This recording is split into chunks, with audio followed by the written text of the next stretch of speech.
5 ওয়াক্ত নামাজে একটাই দোয়া আল্লাহ শিখিয়েছেন।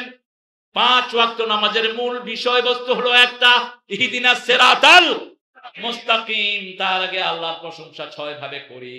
আলহামদুলিল্লাহি রাব্বিল আর রহমানির মালিকি ইয়াকা না'বুদু ওয়া ইয়্যা ইহদিনাস সিরাতাল। মূল প্রতিপাদ্য হলো হেদায়েত দেন। কোন হেদায়েত, কোন রাস্তা দিবেন? আল্লাযী আন'আমতা আলাইহিম, যাদেরকে পুরস্কার দিয়েছেন। সূরা নিসায় বলছেন আন'আমান নাবিয়্যিনা ওয়াস সিদ্দীকিনা ওয়াস শুহাদায়ে ওয়াস সালিহিন। রাস্তা হলো 4টা। প্রথম হলো নবীদের রাস্তা। কার রাস্তা? এরপরে শুহাদাদের রাস্তা, সিদ্দিকীদের রাস্তা, সালেহিনদের রাস্তা। এই 4টা রাস্তাই আমাদের রাস্তা, এছাড়া আর কোনো রাস্তা নাই। নবীদেরকে যারা স্বীকার করে না তারা কাফের। তারা কি? কেউ যদি বলে আমি আহলে কোরআন, আমি বলি তুই আহলে কাফের। আহলে কোরআন বলতে কোনো শব্দ নাই। আমরা সবাই আল্লাহকে মানবো। সুন্নত হলো রাহমাতাল লিল। এরপরে সুন্নত হলো সাহাবায়ে কেরামের। রাসূল বলছেন আলাইকুম সুন্নতি ওয়া সুন্নাতাল খুলাফা আর রাশিদিন আল মাহদিয়্যিন আদু আলাইহা বিন নওয়াজিল। তোমাদের জন্য আমার সুন্নত দিলাম, আমার 4 হেদায়েত প্রাপ্ত খলিফার সুন্নত দিলাম। তাদের শেষ মানি দিয়ে হলো এটাকে কামড়িয়ে ধরো।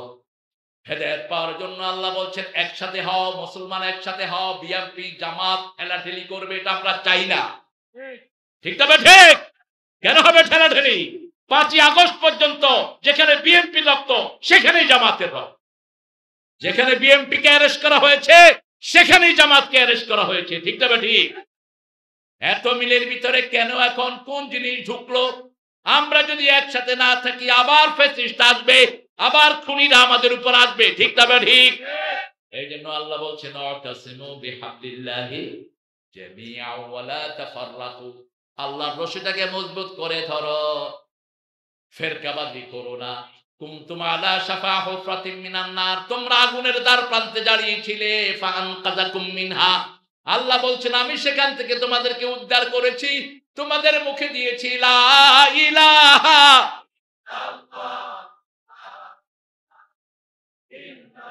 লা ইলাহা ইল্লাল্লাহু মুহাম্মাদুর রাসূলুল্লাহ সাল্লাল্লাহু। নবী মোর পরশমণি।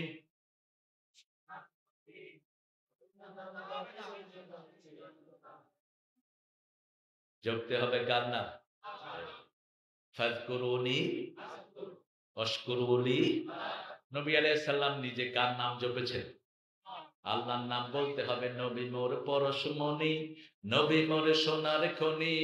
আল্লাহর নাম জপে যে জন সেই তো দোজাহানের ধনী। ও নামের সুর ধরিয়া পাখি যায় গান করিয়া। কত সুন্দর কথা। কার নামে সুর ধরে পাখি গান গায়? আল্লাহর নাম। কার নাম? 5টা সূরাতে আল্লাহ সেটা বলেছেন সাব্বাহা লিল্লাহি মা ফিস সামাওয়াতি ওয়া মা ফিল ইউসাব্বিহু লিল্লাহি মা ফিস সামাওয়াতি ওয়া মা ফিল। 5টা সূরার শুরুতে আল্লাহ বলছেন সব আকাশে জমিনে যা কিছু আছে তাসবিহ করে কার? আল্লাহ। আমরা তাসবিহ করি কার?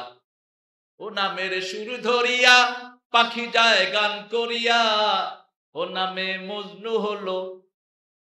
হইল এটা? মজনু মানে কি?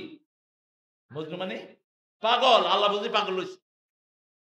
লেখক সাহেব বুঝতে পারেন নাই, ঠেলার চোটে লিখে ফেলেছে। এটা বলবেন না কখনো কখনো আল্লাহ পাগল হয় নাই।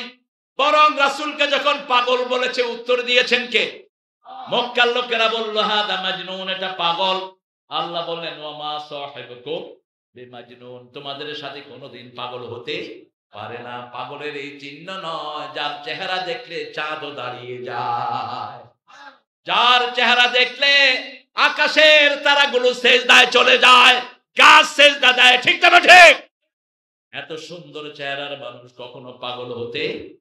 এখানে বলতে হবে ও নামে রহমে ঢালে মাওলা আমার কাদের গনি। ও নামে রহমে ঢালে, বলেন ও নামে রহমে ঢালে মাওলা আমার কাদের গনি। নবী মোর পরশমণি, নবী মোর সোনার খনি। আল্লাহর নাম জপে যে জন সেই তো দোজাহানের ধনী। জপতে হবে কার নাম? আল্লাহর নাম আল্লাহ বলছেন যে আমাকে জপে, আমিও তার নাম জপি। যখন আমি তার নাম জপি, তার জীবনের গুনাহগুলো আমি মাফ করে দেই। হাদিসে রাসূল বলছেন সাল্লাল্লাহু, যখনই আল্লাহ কাউকে পছন্দ করেন, আল্লাহ প্রথম চারজন বড় বড় ফেরেশতাদেরকে ডেকে আনেন। মালাকাল মউত, জিব্রাইল, মিকাইল, ইসরাফিল, এই চারজনকে ডেকে এনে বলে, ওই যে অমুক জায়গা পাগলা পীর, এটার নাম কি? বালাবাড়ি, উত্তর হাজিপুর। ওইটা হাজিপুর, মানে পাগলের ভিতরে হাজিপুর। তো পাগলা পীর করলেন কেন? পাগলা পীর দূরে আছে। ও, এটা পাগলা পীর না, ওই এলাকার নাম পাগলা। আল্লাহ, এটা তো পীর আরো হয়েছে পাগলা। কি সর্বনাশ হয়ে, এটা আপনাদের না। ওই যে ইয়াতে ময়মনসিংহ এর পাশে একটা থানা আছে, ময়মনসিংহ এর ভিতরে, থানার নাম হলো পাগল। না না, আপনারা কি ভালো না পাগল? আমরা ঠিক আছে, কিন্তু কোন পাগল যে এটার নাম পাগল রাখছে, চেঞ্জ করে দেন। কিসের পাগলা? পাগলটা সরায় দেন। এমনি পীরগঞ্জ দিয়ে পীর, পীর মানে হুজুর, পীর মানে অভিজ্ঞ, পীর মানে বৃদ্ধ, পীর মানে কি?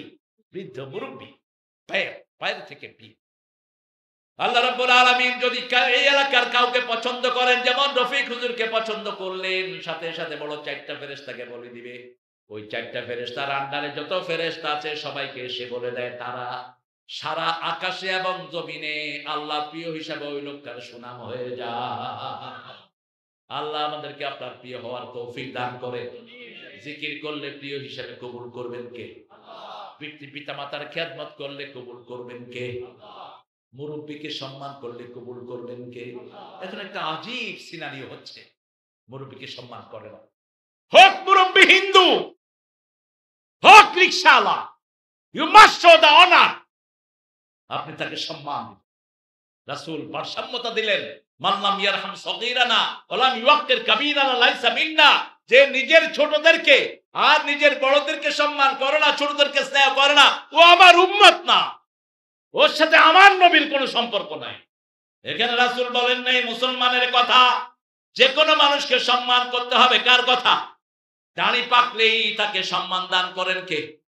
ইব্রাহিম আলাইহিস সালামের দাড়ি পেকেছে, তিনি বললেন মা হাদা ইয়া রব, হে রব এটা কি, এটা পাকলো কেন? আল্লাহ বললেন হাদা ওয়াকারুক, এটা তোমার সম্মান, এটা তোমার কি? সম্মান। তবে আল্লাহ রাব্বুল আলামিন যারা দাড়ি পাকে, এরা যখন আল্লাহর কাছে হাত তোলে, সেই হাত আল্লাহ খালি হাতে ফিরিয়ে দিতে লজ্জাবোধ করে। আবার আল্লাহ রাব্বুল আলামিন বলছেন, নবী আপনি বলে দেন, যারা হাত তোলে তাদের হাতে আমি কখনো খালি হাত ফিরাই না। হাত তুলবেন কার কাছে? কার কাছে চাইবো? আল্লাহর কাছে। কোরআন পড়ে চাইবেন, আল্লাহ যেভাবে চাইতে বলেছেন সেইভাবে চাইবেন। ইহদিনাস সিরাতাল মুস্তাকিম, হেদায়েতের মালিক কে? আল্লাহ রাব্বুল আলামিন বলছেন সূরা হুদের ভিতরে, ইন্নাকা লা তাহদি মান আহবাব ওয়ালাকিন্নাল্লাহ ইয়াহদি মান ইয়াশা। হে নবী আপনি যাকে ভালোবাসেন তাকে আপনি হেদায়েত দিতে পারবেন। হেদায়েতের মালিক কে? আল্লাহ রাব্বুল আলামিন। হেদায়েত একজনের কাছে আসে, কিন্তু নবীদেরকে হেদায়েত দিয়ে পাঠিয়েছেন কে? ওয়াল্লাযী আরসালা রাসূলাহু বিল হুদা ওয়া দীনিল হক লিইয়ুযহিরাহু আলাদ দীনি কুল্লিহি ওয়ালাউ কারিহাল মুশরিকুন। সূরা সফ, সূরা তওবাতে আল্লাহ একই আয়াত উল্লেখ করলেন। সূরা ফাতির ভিতরে বললেন ওয়াল্লাযী আরসালা রাসূলাহু বিল হুদা ওয়া দীনিল হক লিইয়ুযহিরাহু আলাদ দীনি কুল্লিহি ওয়া কাফা বিল্লাহি শাহীদা। সাক্ষী হিসাবে যথেষ্ট কে? আরো জোরে বলেন। এর সব সময় হেদায়েত চাইবো কার কাছে? যে কোনো কষ্টে পড়লে রাসূল 2 রাকাত নামাজ পড়তেন। কয় রাকাত? দৈনিক রাসূল 53 রাকাত নফল নামাজ পড়তেন। সুবহানাল্লাহ কইলেন। আর আমরা রমজানে যাও 20 পড়ি, এক গ্রুপ আছে 8 টাকাতের উপরে পড়তেই পারবে। আপনাদের এখানে নাই বলে এ নিয়ে ঠেলাঠেলি আছে না নাই? আরে ভাই ঠেলাঠেলি করো কেন? তুমি পারলে 8 টাকা পড়ো, পারলে 20 টাকা পড়ো, পারলে 42 টাকা। সালাতুল লাইলে মাসনা মাসনা মাসনা। তবে রাতে রাসূল সাল্লাল্লাহু আলাইহি ওয়াসাল্লাম যখন 8 টাকা পড়তেন, এক এক রাকাতে 50 আয়াত কেরাত করতেন। 50 আয়াত। কয় আয়াত? রুকুতে এতটুকু থাকতেন, আবার কখনো কখনো 2 রাকাত দিয়ে সারা রাত শেষ করে দিতেন রাহমাতাল লিল, কারণ 8 রাকাত নামাজ রাসূলের জন্য ফরজ করে দিয়েছেন কে? ফাতাহাজ্জাদ বিহি নাফিলাতান লাকা আসা আন ইয়াবআসাকা রাব্বুকা মাকামাম মাহমুদা। সূরা বনী ইসরাঈল ৭৮ আল্লাহ বলছেন, ও নবী তোমার জন্য তাহাজ্জুদকে আমি ফরজ করে দিয়েছি যাতে আমি তোমাকে মাকামে মাহমুদে পৌঁছিয়ে দেই। আল্লাহু আকবার। এজন্য আমরা যখনই সুযোগ পাবো কি করব? কি পড়বো? 2 রাকাত নামাজ। আপনার মেয়ে বিয়ে দিবেন, ছেলে আসছে, আপনি কিচ্ছু জানেন না, আপনি 2 রাকাত করে নামাজ এশার পরে পড়েন আর আল্লাহকে বলেন, আল্লাহ এই ছেলের চরিত্র কেমন, আমার মেয়ের জন্য কেমন হবে আপনি আমাকে জানিয়ে দেন। আনতা তা'লামুল গায়ব লা আ'লামুল গায়ব আস্তাগফিরুকা বিইলমিকাল গায়ব। আমি আপনার কাছে আপনার গায়েবের জ্ঞান দিয়ে আপনার কাছে সাহায্য চাচ্ছি। 1 দিন 2 দিন 3 দিনের ভিতরে আপনাকে সিদ্ধান্ত দিবেন কে? এটাকে বলা হয় সালাতুল ইস্তিখারা। সালাতুল ইস্তিখারা, আস্তাখিরুকা বিইলমিকাল গায়ব। যে কোনো কঠিন সিদ্ধান্ত নিতে রাসূল এই নামাজটা পড়তেন। ছেলে পরীক্ষা দিয়েছে, ভালো জায়গায় চান্স পাবে কিনা ইস্তিখারা করেন, চান্স ভালো জায়গায় দিয়ে দিবেন কে? আপনি আগে থেকে টের পেয়ে যাবেন। সেজন্য রাসূল সাল্লাল্লাহু আলাইহি ওয়াসাল্লাম যখনই কষ্টে পড়তেন নামাজের কাছে যেতেন আর বেলালকে বলতেন, ইয়া বেলাল আরহিনি বিসসালাত, বেলাল আযান দাও, নামাজ দিয়ে আমার কলিজাটা ঠান্ডা করে দাও। আমরা কষ্টে পড়লে কি করি? যুবক ছেলেরা কষ্ট পড়লে বিড়ি খায় ইচ্ছামত, আর একটু প্রমোশন হলে গাঁজা খায়, আর একটু পয়সা পড়ে থাকলে মদ খায়। কি খায়? মদ খায়। ওই যে সিনেমা থেকে শিখছে, সিনেমার পান্ডাগুলো দেখা, উনি ওনার প্রিয়তমাকে পাচ্ছে না, কি খাচ্ছে? কি খাচ্ছে? তুই গু খাস না, খবিস কোথাকার। বাংলাদেশের সবগুলো সিনেমা বানচাল করে দেয়া দরকার, ব্যান করা দরকার, চরিত্রহীন শিক্ষা দেয়া হয়। ঠিক না বেটি? মসজিদে গেলেই ছেলেটা চরিত্রবান হয়, মা